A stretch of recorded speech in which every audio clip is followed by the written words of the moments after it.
राधे राधे, जय भगवान जी। Hello friends, मैं पूजा सकोका आप ही के यूट्यूब चैनल इंडियाज़ कंट्री में बहुत बहुत स्वागत करती हूँ।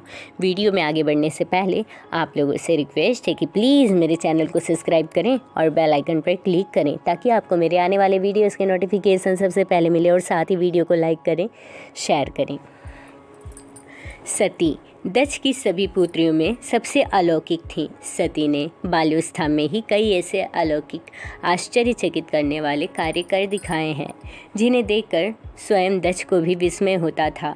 जब सती विवाह योग्य हो गई तो दक्ष को उनके लिए वर की चिंता होने लगी। उन्होंने ब्रह्मा जी से इस विषय में परामर्श किया। ब्रह्मा जी ने कहा, सती आद्या की अवतार हैं। आद्या शक्ति और शिव आदि पुरुष हैं, अतः सती के विवाह के लिए शिव ही योग्य और उचित वर हैं। दक्ष ने ब्रह्मा जी की बात मानकर सती का विवाह भगवान शिव के साथ कर दिया।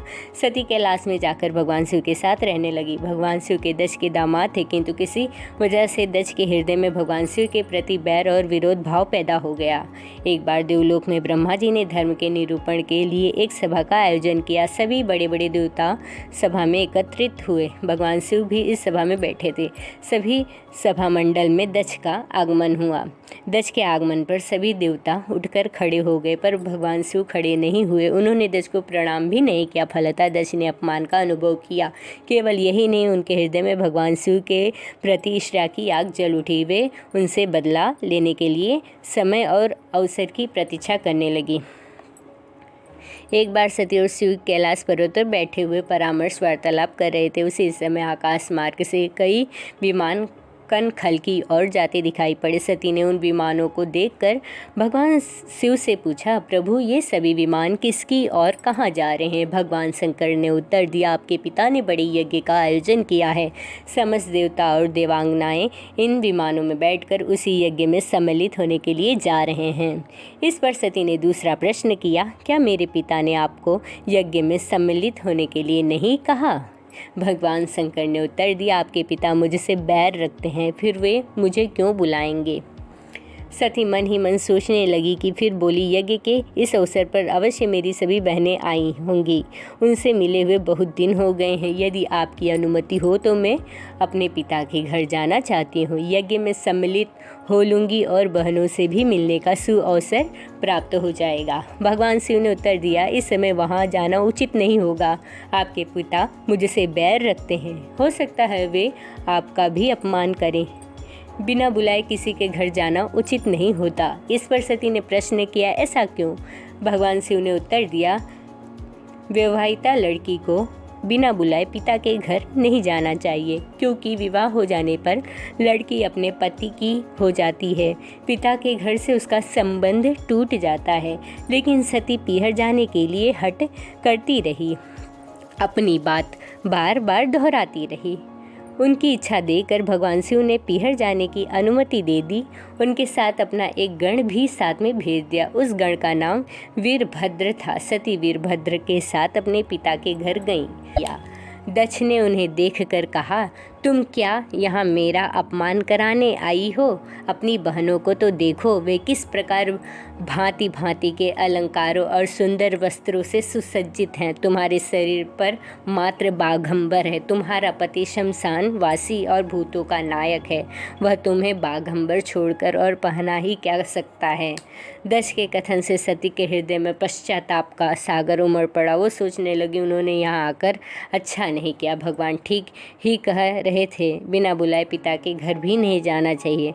पर अब मैं क्या करूं? अब तो आ ही गई हूं। पिता के कटु और अपमानजनक शब्द सुनकर भी सती मौन रही। वे यज्ञ मंडल में गईं, जहां सभी देवता और ऋषि मुनि भी बैठे थे।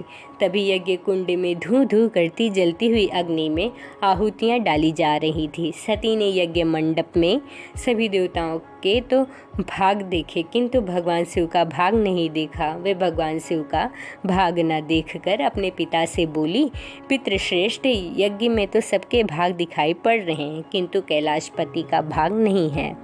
आपने उनका भाग क्यों नहीं रखा? दक्ष ने गर्व से उत्तर दिया कि मैं तुम्हारे पति शिव को देवता नहीं समझता। वह तो भूतों का स्वामी है, नग्न रहने वाला और हड्डियों की माला धारण करने वाला है। वह देवताओं की पंक्ति में बैठने योग्य नहीं है, उसे कौन भाग देगा। सती के नेत्र लाल हो उठे, उनका मुखमंडल प्रलय की सूर्य की भांति तेजोदीप्त हो उठा। उन्होंने पीड़ा से तिलमिलाते हुए कहा, ओह, मैं इन शब्दों को कैसे सुन रही हूँ। मुझे धिक्कार है देवताओं, तुम्हें भी धिक्कार है। तुम भी उन कैलाशपति के लिए इन शब्दों को कैसे सुन रहे हो जो मंगल के प्रतीक हैं और हर क्षण मात्र संपूर्ण सृष्टि को नष्ट करने की क्षमता रखते हैं। वे मेरे स्वामी हैं। नारी के लिए उसका पति ही स्वर्ग होता है। जो नारी अपने पति के लिए अपमानजनक शब्द को सुनती है उसे नरक में जाना पड़ता है। पृथ्वी सुनो, आकाश सुनो और देवताओं तुम भी सुनो। मेरे पिता ने मेरे स्वामी का अपमान किया है। मैं अब एक क्षण भी जीवित रहना नहीं चाहती। सती अपने कथन को समाप्त करती हुई यज्ञ के कुंड में कूद पड़ी। जलती हुई आहुतियों के साथ उनका शरीर भी जलने लगा। यज्ञ मंडप में खलबली पैदा हो गई, हाहाकार मच गया। देवताओं ने उठकर खड़े हो गए। वीरभद्र क्रोध से कांप उठे। वे उछल उछल कर यज्ञ का ध्वंस करने लगे। यज्ञ मंडप में भगदड़ मच गई। देवता और ऋषि मुनि भाग खड़े हुए। वीरभद्र ने देखते ही देखते दक्ष का मस्तक काटकर फेंक दिया।